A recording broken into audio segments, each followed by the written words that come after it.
The emergency alarm shrieked through the diplomatic station at 0300 hours, jolting every resident from their sleep. Commander Thexal's voice crackled over the intercom, tinged with panic that his species rarely displayed. All personnel to stations. We have a code violet. Repeat, code violet. All juvenile residents are missing. Within minutes, the corridors flooded with frantic alien delegates. The Vreskian ambassador, whose crystalline exoskeleton chimed with distress, rushed past the Keltorian envoy, whose feathers stood on end. The station's nursery dome stood empty, 12 sleeping pods vacant, their occupants vanished without trace. Impossible, hissed Security Chief Dralvik, his 4 eyes scanning the holographic displays. The dome was sealed. No breaches. No unauthorized entries. They simply disappeared. The search parties formed quickly. Delegates from 17 species combed through air ducts, storage compartments, and recreation areas. The Matharian representative suggested checking the oxygen-restricted zones. The plenary delegate insisted they search the zero-gravity sectors. Hours passed with no results. It was Thexal who noticed the peculiarity in the security logs. A single door had been accessed during the night. Not broken into, not bypassed, but properly opened with authorization codes. The door to the human quarters. Nera Solis, he muttered, his translator struggling to properly render the human name. The delegation arrived at the human's door like a tidal wave of concerned guardians. Thexal knocked gently at first. Then with increasing urgency, when no response came, he overrode the lock, prepared for the worst. What they found defied all expectations. The human's chambers were transformed into something resembling a nest. Blankets and pillows covered nearly every surface, creating valleys and hills across the floor. And there, nestled in the fabric landscape, were all 12 missing cubs. Vreskian, Keltorian, Matharian, Plenari, and 8 other species sleeping soundly. In the center of this impromptu den sat Nera Solis herself, slumped against her bed with a Keltorian chick tucked under one arm and a small Vreskian juvenile pressed against her side. Her head lolled back, mouth slightly open, clearly exhausted. But the loudest sound in the room came from Kavrek, a Dralven cub, known for his boundless energy.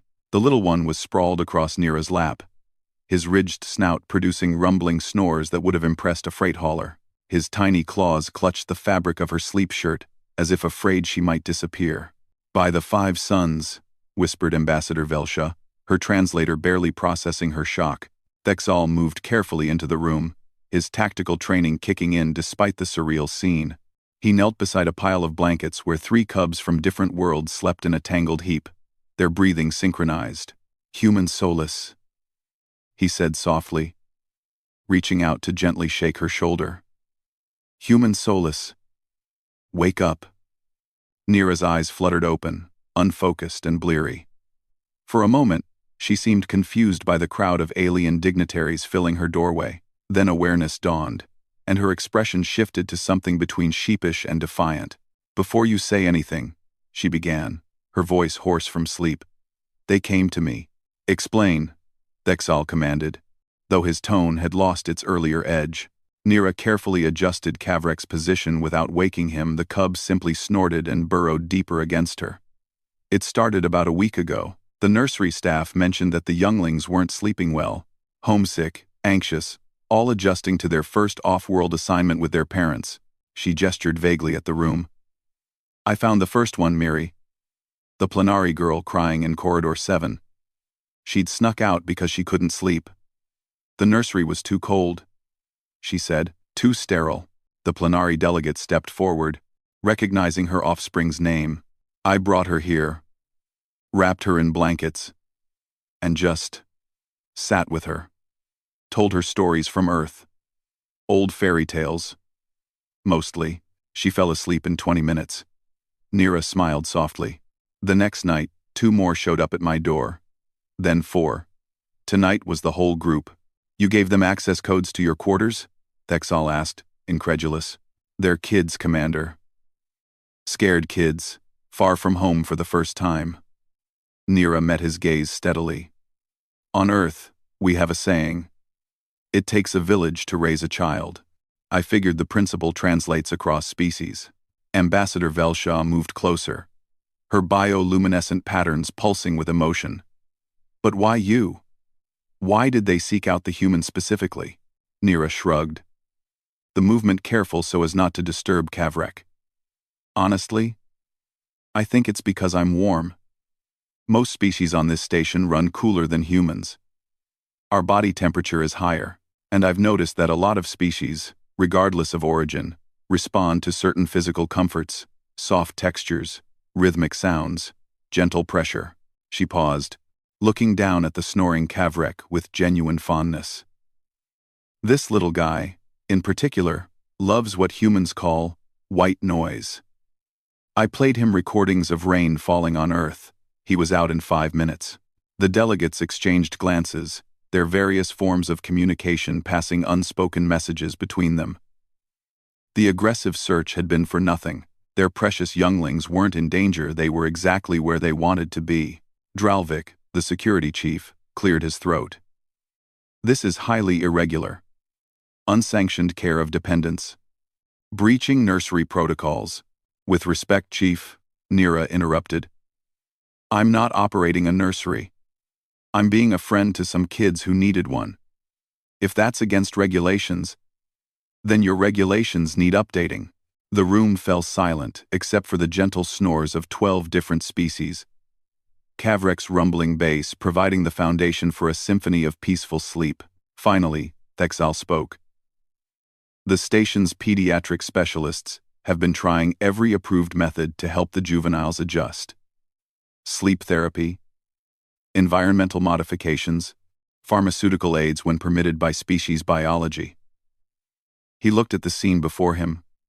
Cubs who had been inconsolable for weeks, now sleeping more peacefully than they had since arriving.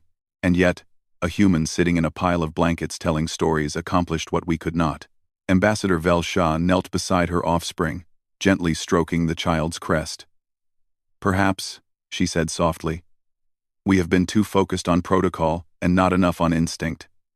The human did what felt natural. It's not complicated, Nira said, stifling a yawn. You comfort what's scared, you warm what's cold. You make the unfamiliar feel safe. Humans have been doing it for thousands of years, for our own kids, and for every animal we've ever domesticated or befriended. Kavrek stirred in her lap, his snoring breaking rhythm for a moment. Nira's hand moved automatically to his ridged back, rubbing gentle circles until he settled again. The tender gesture was not lost on his parent, a usually stoic Dralvan dignitary whose scales actually shimmered with emotion. My son has not slept through a full cycle in 16 rotations, Kavrek's father said, his voice thick. We tried everything. He just needed someone to tell him he was safe, Nira replied. And maybe a story about a dragon who learned to be brave. Thexal made a decision. No charges will be filed, in fact. He glanced at the assembled delegates, receiving nods of agreement. I propose we establish an official mentorship program, with Human Solis as its coordinator. I'm a xenolinguistics researcher, not a babysitter. Nira protested weakly, though her arms tightened protectively around the cubs in her care. You're whatever these younglings need you to be, Velsha said firmly. And right now, that appears to be the safest place in the entire station. As the delegates filed out, leaving Nira to her unusual charges, Kavrek's snoring reached a new crescendo that made the human laugh quietly. She settled back against the bed, accepting that her night was far from over. All right, you little terrors, she whispered to her sleeping audience. But tomorrow, we're implementing a buddy system. I can't have the entire station thinking I kidnapped you. Kavrek snored on, utterly content, while somewhere in the station's logs, a new entry appeared.